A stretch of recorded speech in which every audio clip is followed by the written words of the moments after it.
Hello and welcome to this morning's NCVO webinar delivered in partnership with one of our trusted suppliers, Zurich Insurance.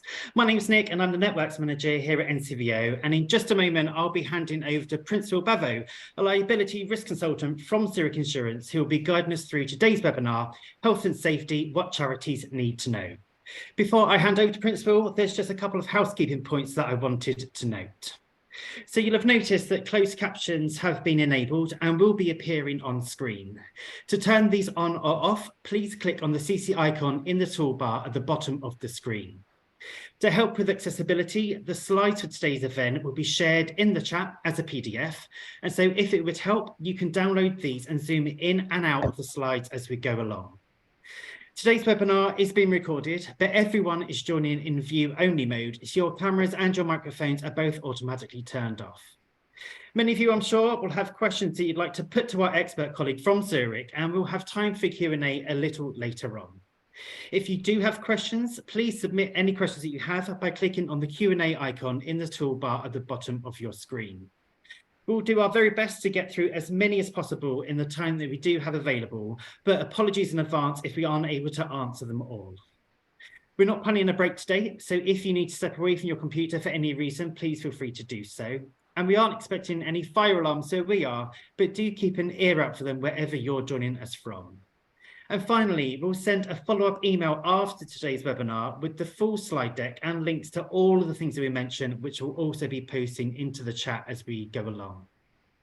I think maybe people are kind of struggling to hear me. That is better for everyone. Bavoh, Princewill, can you hear me? Yes, I can hear you loud and clear. You can. Excellent. Okay, so without any further ado, I'm pleased to now hand over to Princewill, who will lead us through today's webinar.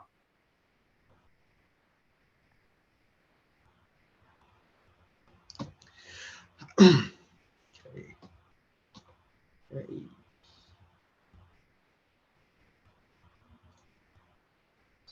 The slides.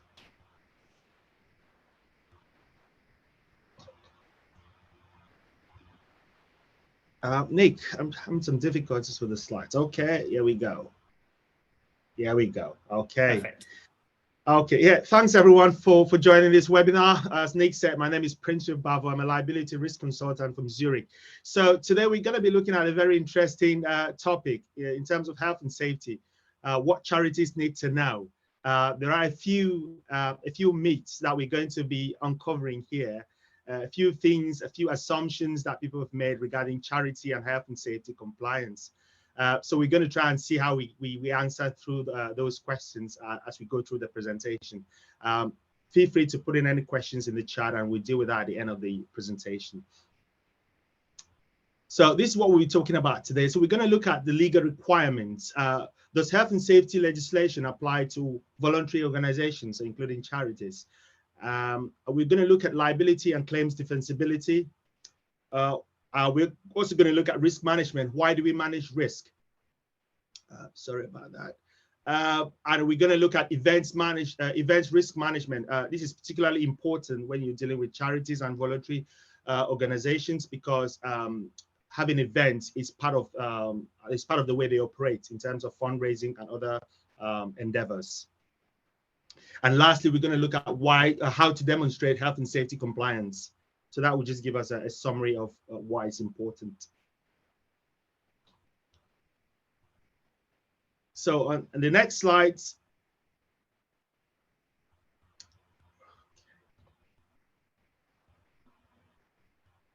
Princewill, I can control the slide if you just want to say next slide, and that might be easier for today. That'll be much easier because I'm having some difficulties at my end. So does health and safety legislation apply to voluntary organization?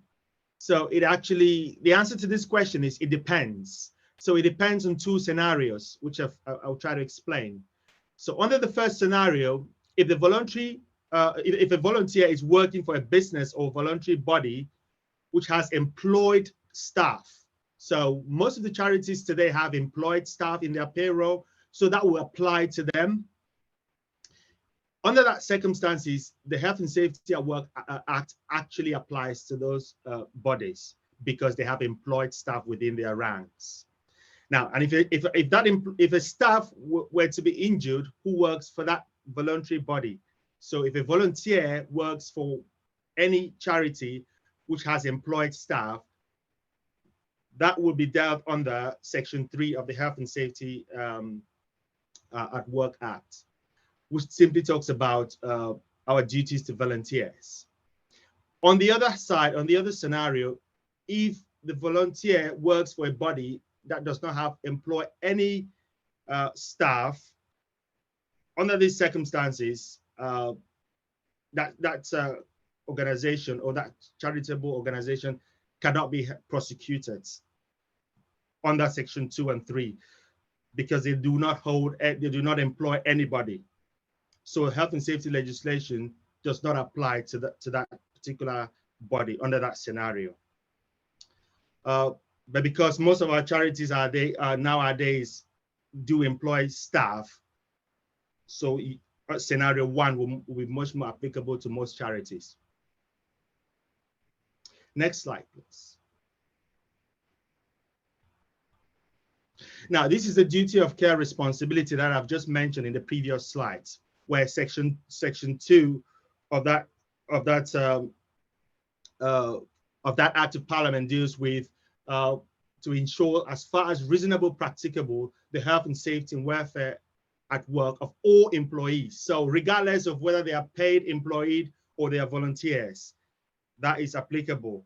Now, when you're talking about Section 3, this only deals with non-employed staff.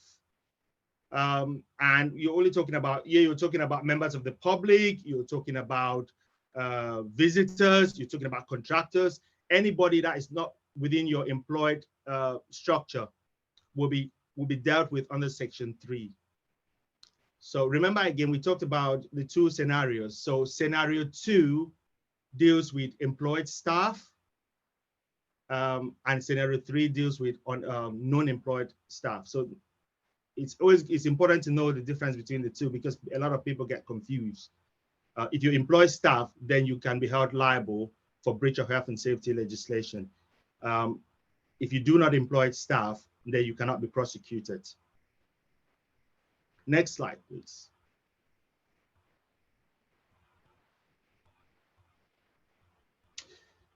So this was meant to be a question, but the answer is already there on the board for you. So can a charity be prosecuted over a health and safety breach?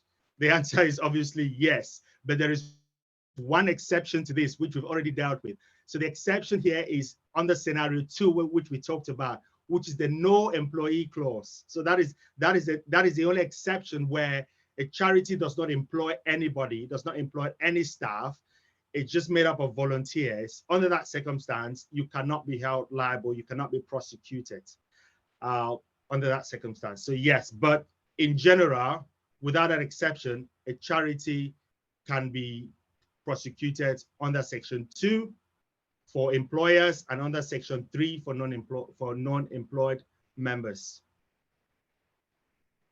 The health and safety enforcement guidelines does really explain this, and it also is very important because it also distinguishes under the various circumstances where a charity can be prosecuted. For example, if a charity is well constituted, it has a board of directors, it has trustees, and is also registered in Company House, then therefore the company can be prosecuted. So things like corporate manslaughter can apply to such a company, or individual members of the board can be held liable and prosecuted. Next slide, please. So we will just look at some examples of successful prosecutions against charities. So the whole Trinity House was prosecuted, was fined 20,000 under Section 3. So remember, again, Section 3 for non-employees.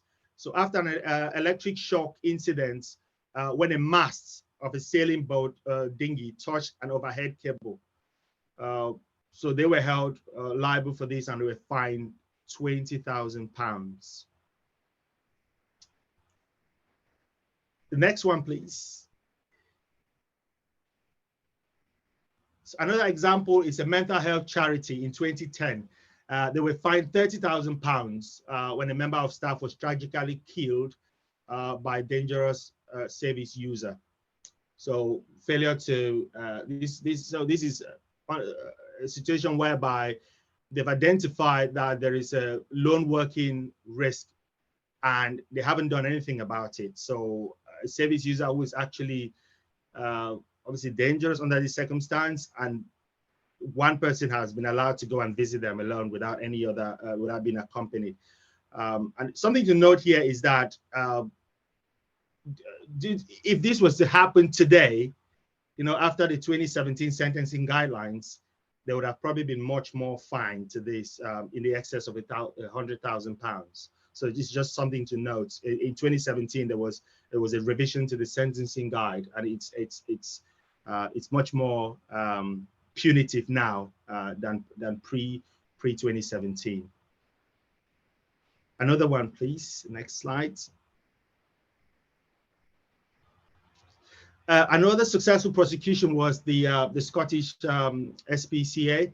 They were fined £5,000 in 2017, actually. So it says last year. It's not last year. It's in 2017, due to staff being put at risk of hazardous allergens from bird droppings and feathers. So it's about providing the right conditions for your staff.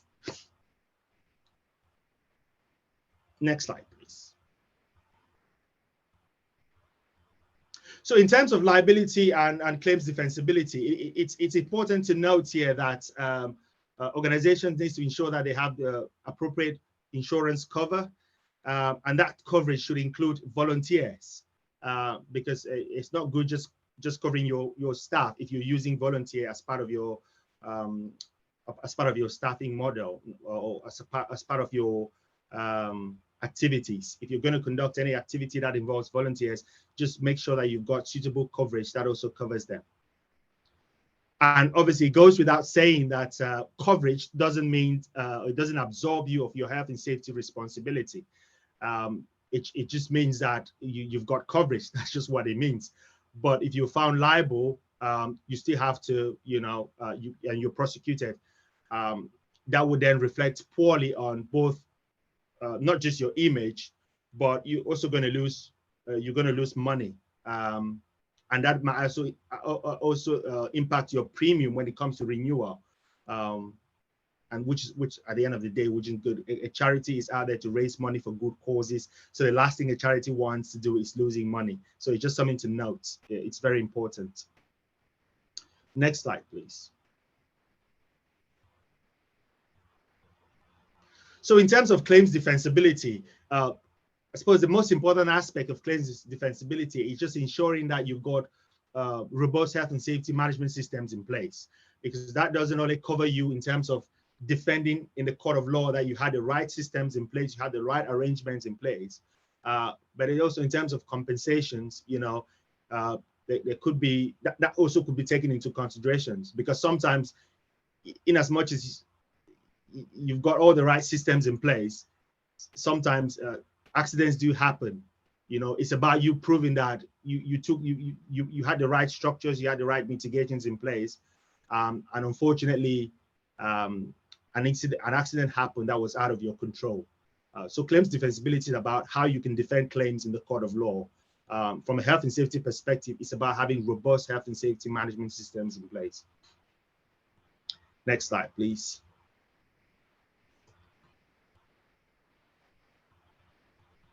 So let's talk about risk management. Why do we manage risk? So there are 3 reasons why we should manage risk. So there is a moral reason, there's a legal reason, and there is a financial reason. So next slide, please. From a moral reason, there are a couple of reasons why you should do that. So preventing accidents is a key one, and also helping you set priorities for action. From a legal point of view, we've talked about a couple already in terms of prosecutions, avoiding prosecutions. Also, you have that common law duty of care, just to provide the right workplace, right setting, right environment for your staff.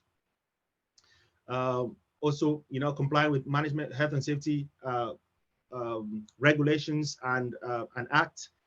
In terms of a financial aspect, obviously, if you're losing money in terms of dealing with claims incidents or paying out compensations, or another aspect is reputational harm. If you're a charity where you seem to be in the news every day for health and safety related breaches, that is a serious reputational damage that could do to your brand.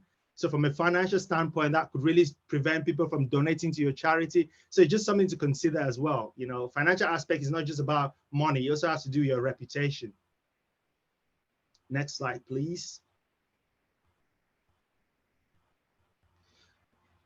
So so the best way of managing risk is through a risk assessment, which is a systematic examination of your work activity, your undertaking, equipment, premises. Next slide, please.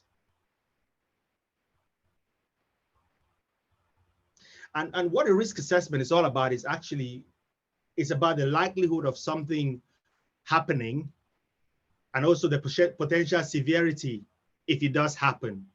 So a typical example would be, say you're organizing an event in an area where it's been highlighted that is a hazard of exposed wires. So that is a hazard in the hall that you're going to be using for your venue. So obviously the risk there is the risk of electrocution.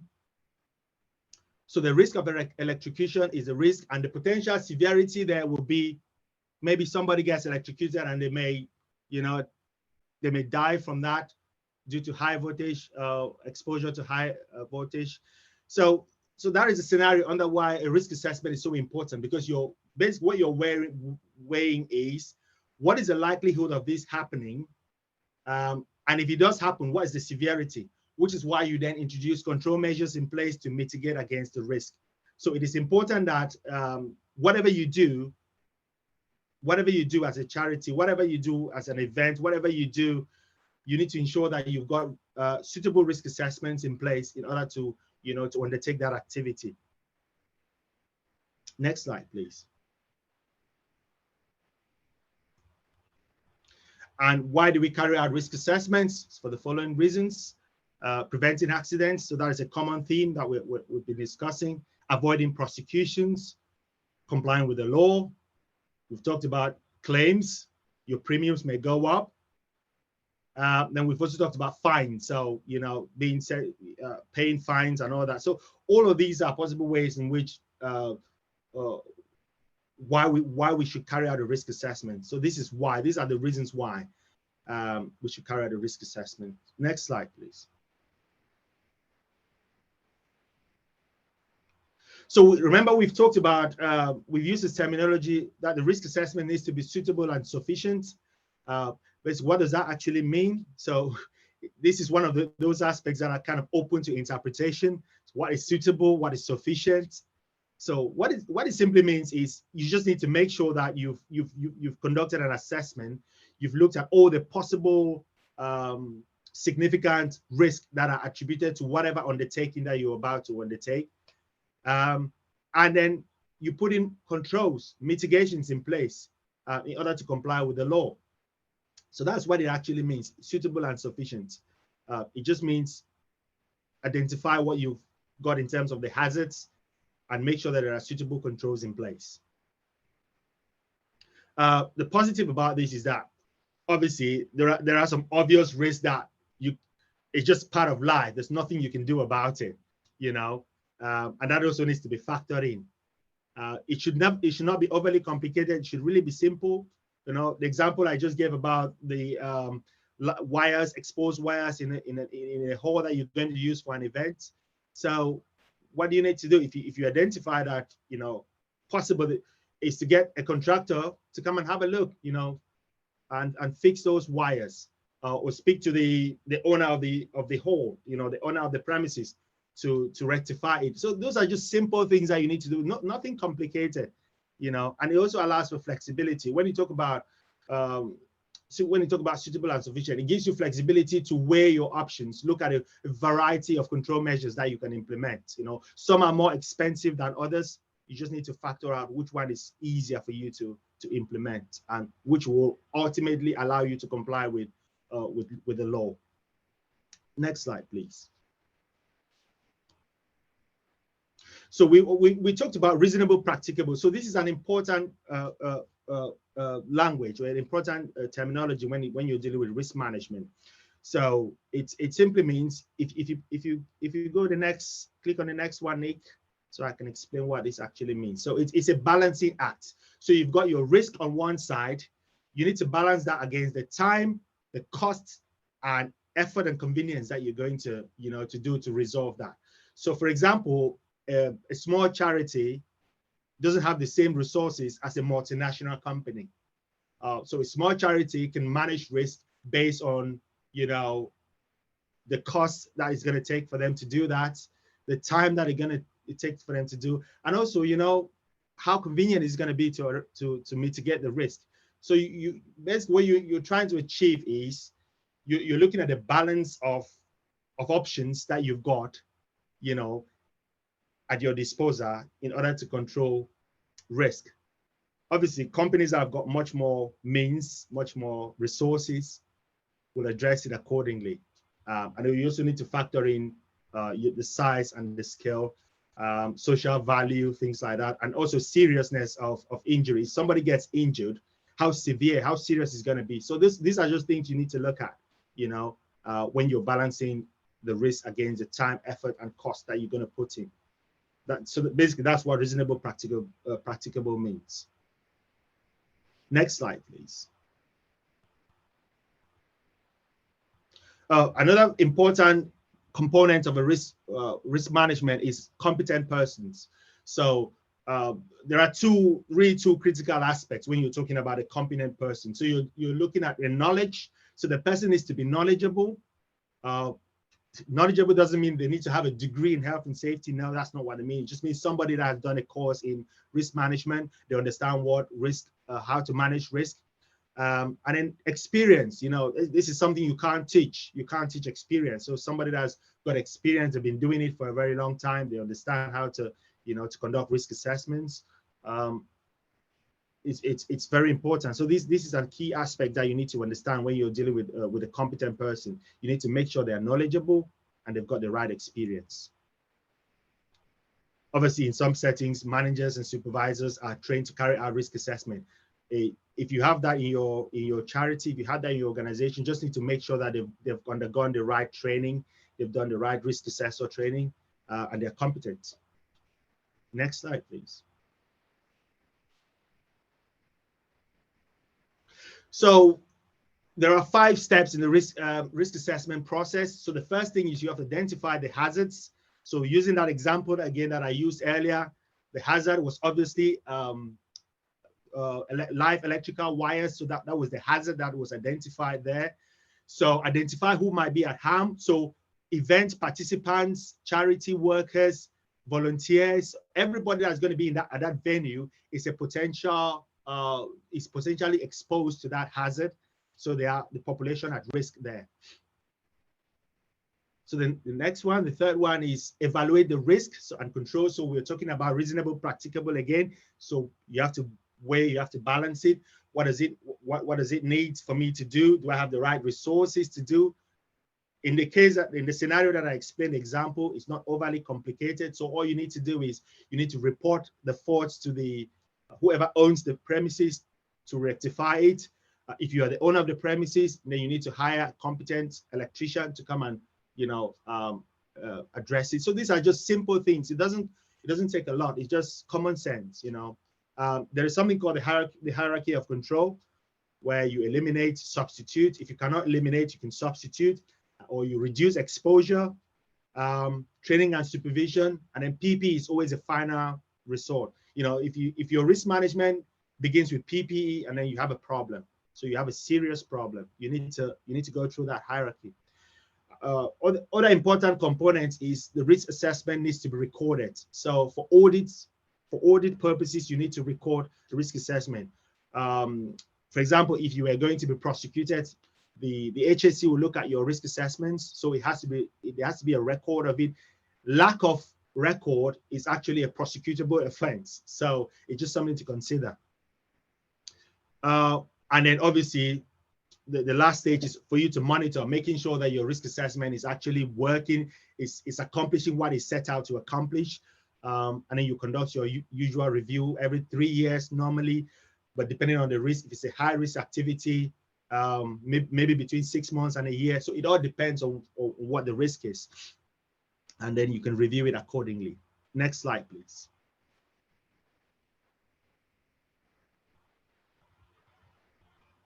So areas for consideration. So it's in terms of a risk assessment. So these are the kind of generic things that you're going to be conducting a risk assessment on. So office safety. So the general office safety, if you work in an office environment, there are lots of slip, trips, and fall hazards, things like that. Manual handling, moving boxes from A to B.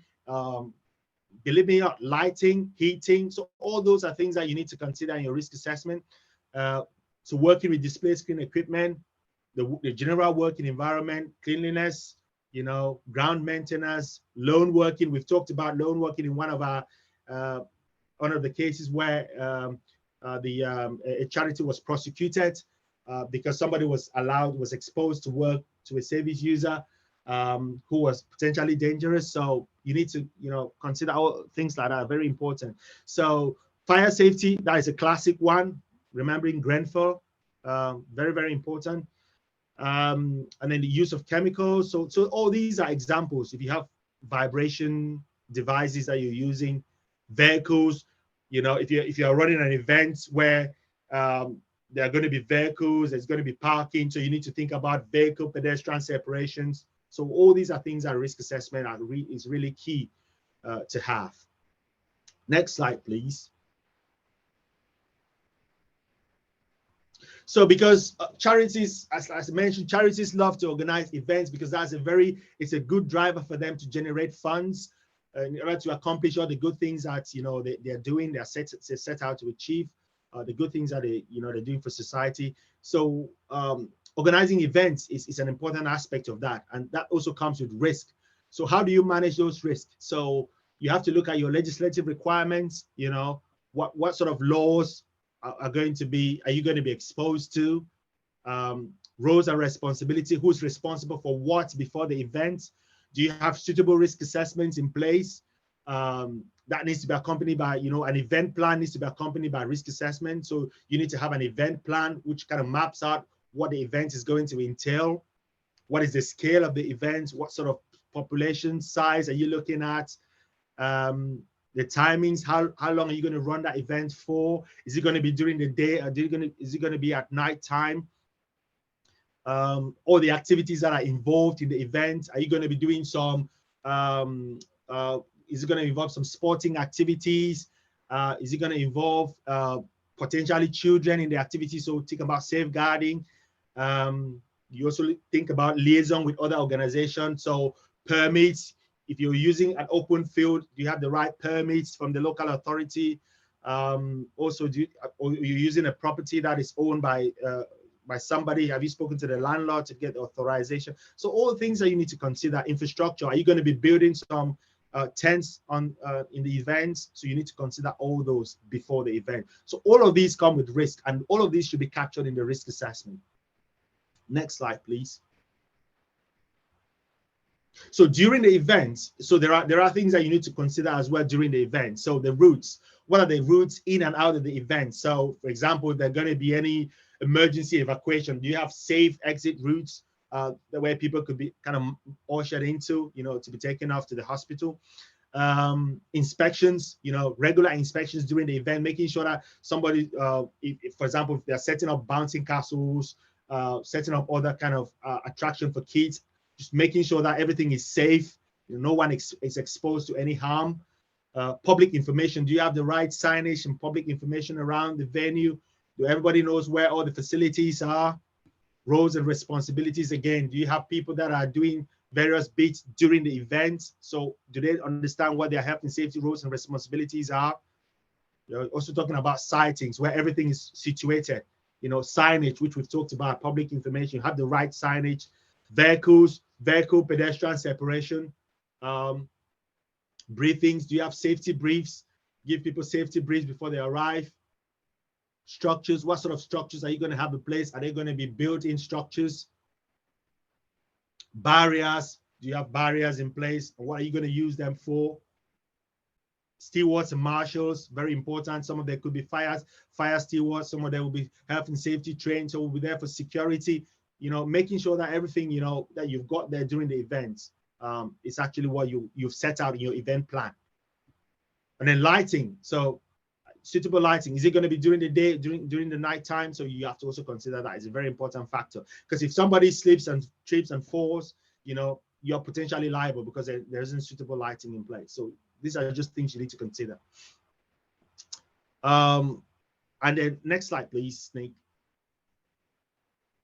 So after the event, so this is a particularly important aspect of event management or event planning. So this is one thing that we undertake at Zurich. So we do event management, and we do event management. We do risk assessments for events. So this is one of the most important aspects that we actually look at. So after the event, these are the things that you need to consider. The site, you need to return the site to its original form, because if not, you expose yourself to potential liabilities. For example, if you were using a particular site, say an open field, and then you left the site with so much litter, you left the site with potential chemical contaminants and all the like. So all these are things that could, attract possible liabilities if somebody was to be injured, which is why you need to do an inspection post the event to make sure that everything is the way it was when you use the particular area. Accidents, very, very important. Accidents. So if there were any accidents during the event, you need to look at all the accidents that have been recorded, and then you need to factor in then what needs investigating and what doesn't. So this is very, and also what is reportable under READOR, reporting of injuries, dangerous occurrences. So it's quite important for you to consider, because if there's a READOR reportable incident and you fail to report it, that could expose you to potential liabilities, even prosecution from the HSE's perspective. And then debrief as well. So after the event, you need to do a debrief. Remember, you did a briefing, safety brief before the event. So also think about doing a debrief. So the debrief may just include things that we've already talked about, things like making sure that the place is clean and tidy, making sure that all accidents that you've got have been investigated. People have actually reported them. Also near misses. So those things that you need to consider. Next slide, please. Now, after everything that we've talked about, so I thought I should just include this slide to just like a recap of what we need to know, what charities really need to know in order to demonstrate compliance with health and safety. First and foremost, you need to have a written health and safety policy, which arrangements, including clearly defined roles and responsibility of key persons. So that needs to be parcel of your health and safety management system. You need to have a policy in place. Secondly, you need to complete risk assessments for all the activities that you undertake. Obviously, the risk assessments that you have for activities that you undertake might vary. For example, you might want to conduct an event and introduce a new activity that has not been captured in your generic risk assessment that you hold. So that then means you need to conduct additional risk assessments for all new activities that you undertake. The third one is having suitable insurance coverage. So this really goes without saying, and this should include in all your fundraising events. So if you've got like charity events, make sure you just speak with your insurer, make sure that you're covered for the events in case something happens. Also remembering that you need to have also the right health and safety arrangements in place. So the health and safety arrangements just kind of helps you to make sure nothing goes wrong. But in the event something goes wrong, you've got suitable coverage in place as well. And the fourth aspect is undertake regular health and safety reviews and audits. So this is just to make sure that your management system is working. You know, just to make sure that, you know, whatever you've put in place is still, you know, is fit for purpose. If it isn't fit for purpose, if it requires tweaking, and then you need to tweak it, you know, and then just doing that regular reviews is very important. The fifth aspect is training. So facilitating training. So whatever training you provide for your staff, make sure that training is also provided to the volunteers. Because if you're using volunteers, they need to have the right knowledge of health and safety risk and exposures as your staff. The next one, record and investigate accidents and near misses to prevent reoccurrence. The reason why you record them is also to ensure that in case you were going to be prosecuted, you've got that in record. You can also demonstrate that you investigated it and you also put suitable arrangements in place to prevent reoccurrence. So these are the key aspects that you need to take into consideration if you're going to put in, if you're going to demonstrate that you're complying with health and safety.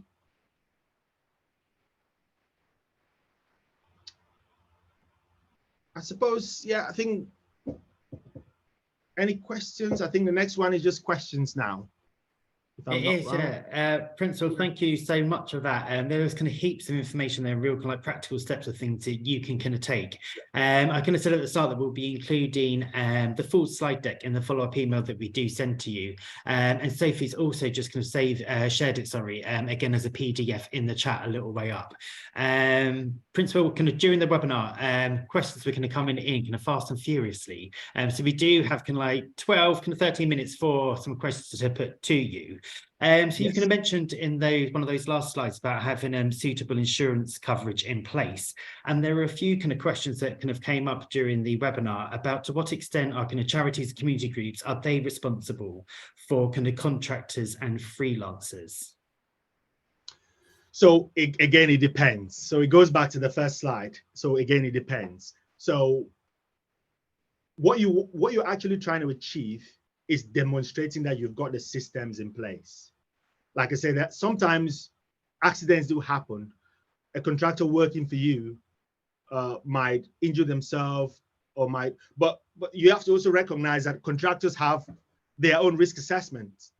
They have their own method statements. They call it RAMs. So risk assessments and method statements. So, and they have their own insurance as well. That notwithstanding, you still have to have the right arrangements in place. You have to have the right conditions for them to work in your facility or work in your organization or work in your events. But you have to bear in mind that they also have coverage. So I wouldn't get too much bogged into, I suppose, your degree of liability or how liable you are for those two reasons. All you've got to do is making sure that you can demonstrate from a claims defensibility perspective that you've got suitable arrangements in place, you've got risk assessments in place, and you've done your briefing. So you've briefed the contractor when they arrive on your site. So these are the health and safety brief. These are the do's and don'ts in terms of health and safety. And you've also checked that they've got the right insurance, they've got the right risk assessments and method statements. So you've done all your compliance checks.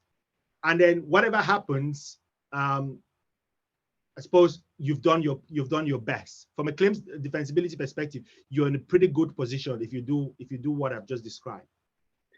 Right. And I'd imagine as well, kind of if you do kind of carry out those kind of briefings or inductions or training with kind of staff, volunteers or contractors, it's probably wise to document that you've done that. Yes, it is always important to document any training that you've delivered, because it's not just important from a claims defensibility perspective. It is also very important when it comes to prosecutions, because you can then present evidence that the training was delivered, and these are the signatories. These are the people that received the training. That way, you're really covered.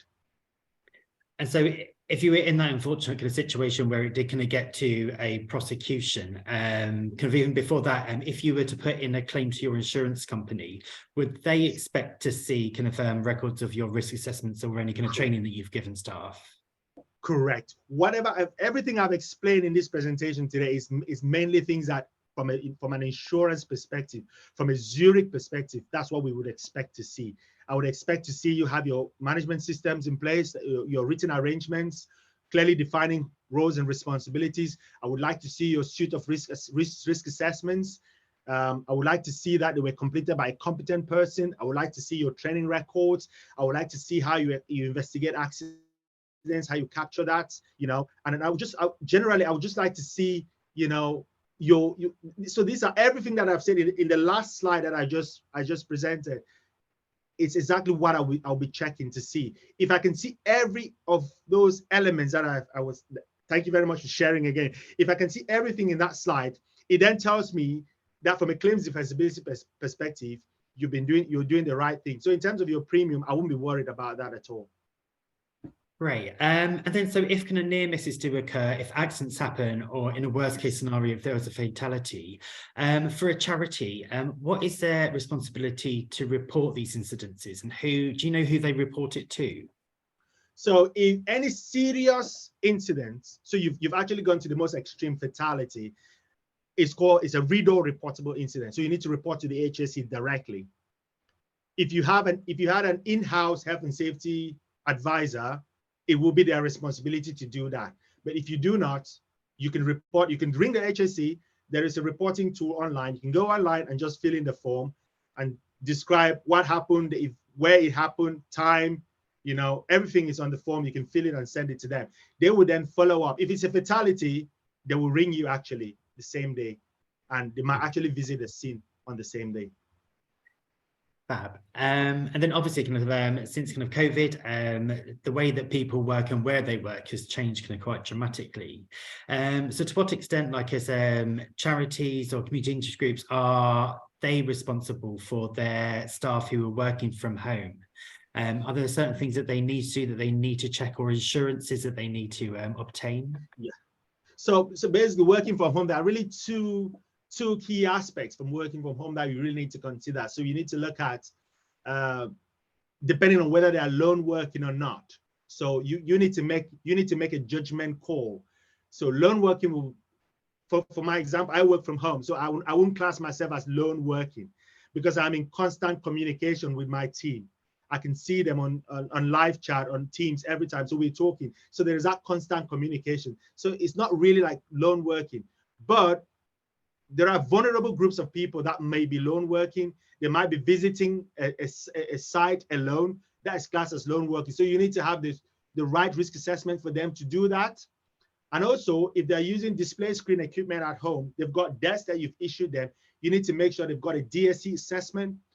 They've got the right occupational assessments as well. So if they need like suitable desk, suitable chair, you need to make sure that you provide it for them. For example, because if they get injured, they have a back injury, where it was clearly outlined in their risk assessment that they've had a back injury, but you haven't made accommodations for that, you could be liable for that as well. So it's just things for you to consider.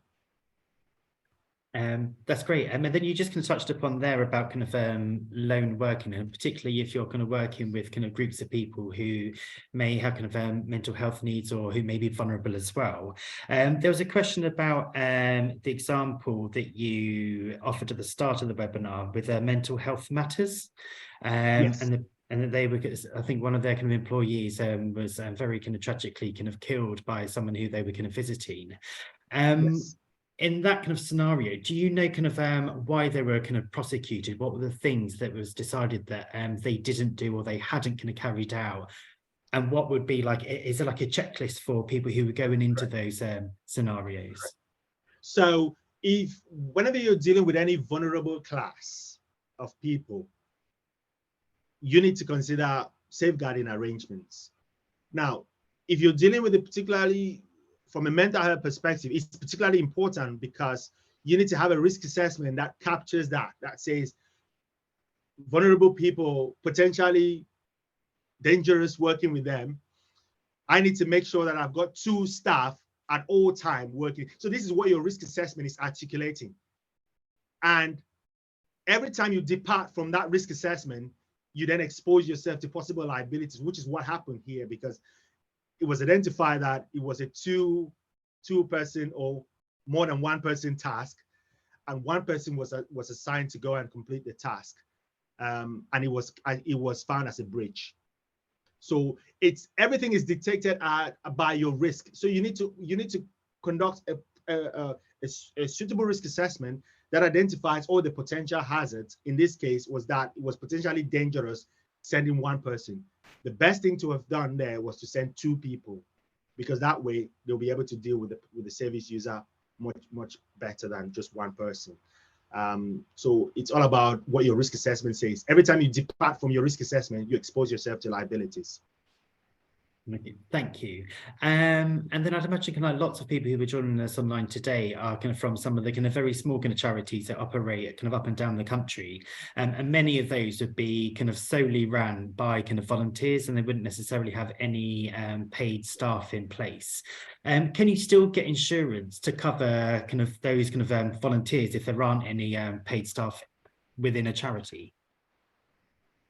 Like I say, under scenario 2, you don't really have to. I suppose in terms of damages, you might be considering, say one of your volunteers goes and works somewhere and damage something, then you've got insurance to cover that damage. But in terms of prosecutions, because you're not under the Health and Safety at Work Act, it doesn't apply to you under that circumstance, because you're not employing anybody.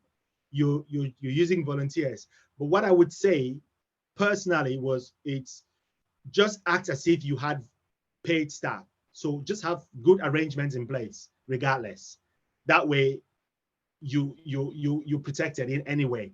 But as far as the law is concerned, it doesn't apply to you if you don't have any employed staff. Okay. That's clear, thank you. And then lots of charities, they will kind of have their own buildings or their own kind of premises.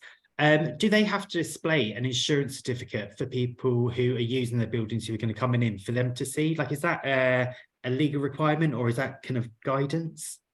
Yes. So if you were to occupy a building, yes, I think if you own premises and you can invite people into your building to use them, do you have to display the type of insurance that you do have? Is that a requirement? You need. I don't know about display, but if requested, you need to present it. Yes. If I was to use a building, I want it. One of the things I need to know is if it's got suitable building insurance, and you know, just if I was to, if it's a good practice to do. About displaying it, I'm not sure about display, but you can request a copy, and they've got the duty bound to provide a copy to you.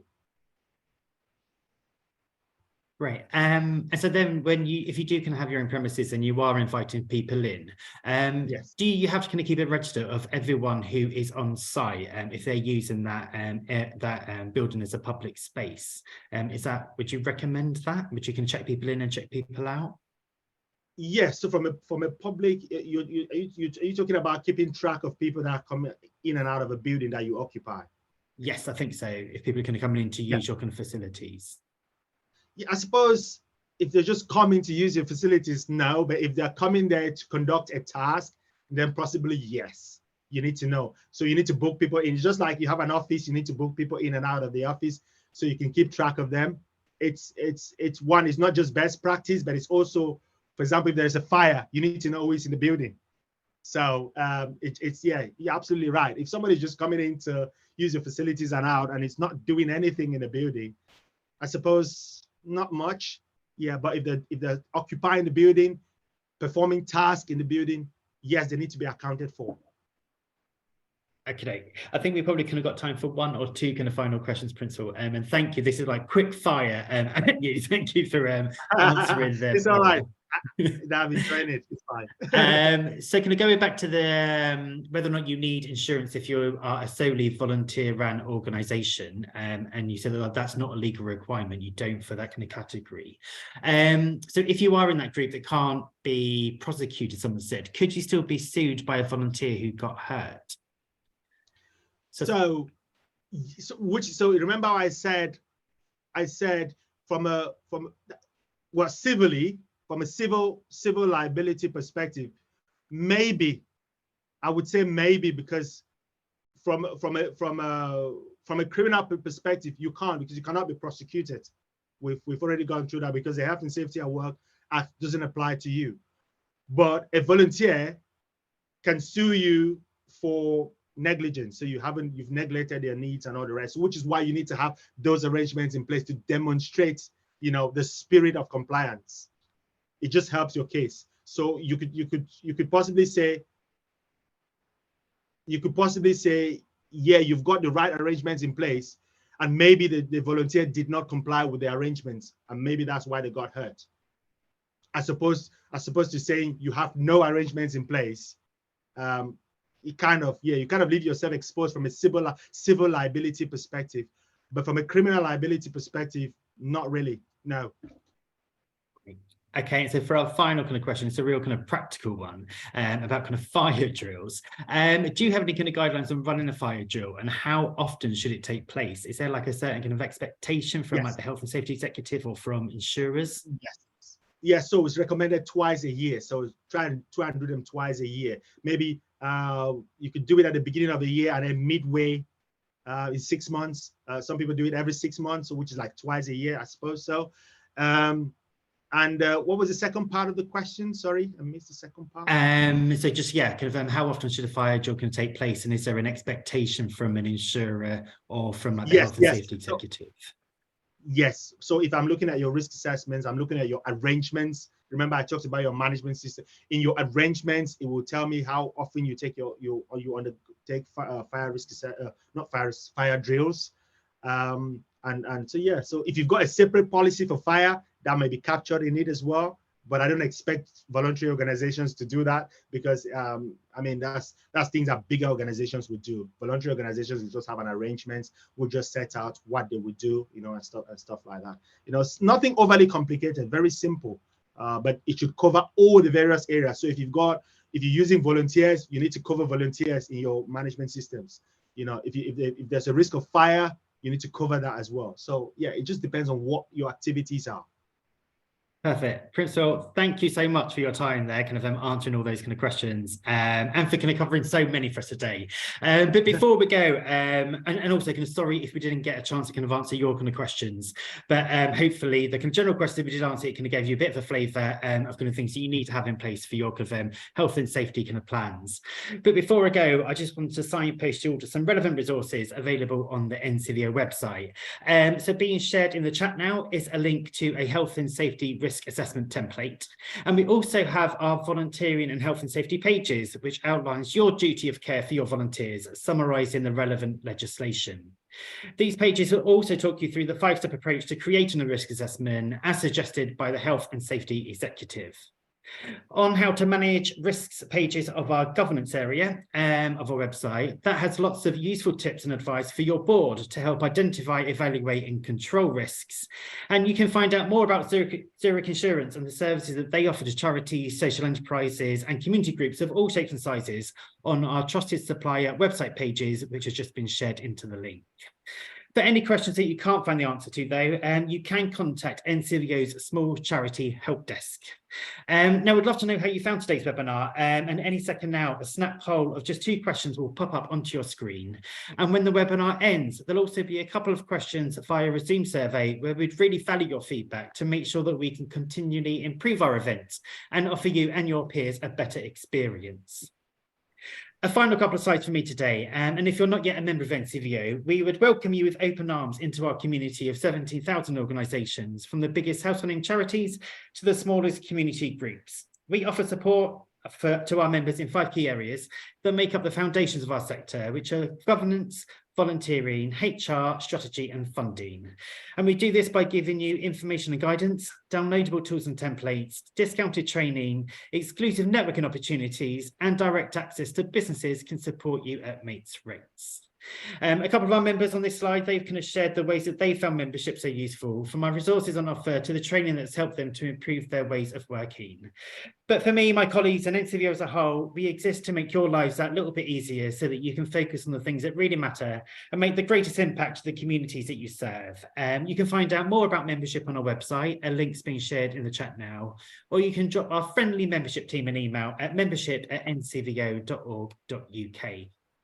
But before we sign off, on behalf of my colleagues at NCVO, I'd like to give a special thanks to Princewill for his time and his expertise today. And thank you to all of you for joining us online this morning. Again, please spare a minute to share your feedback with us, which you'll be able to do as you leave this webinar. But for now, enjoy the rest of your day and we look forward to seeing you again soon.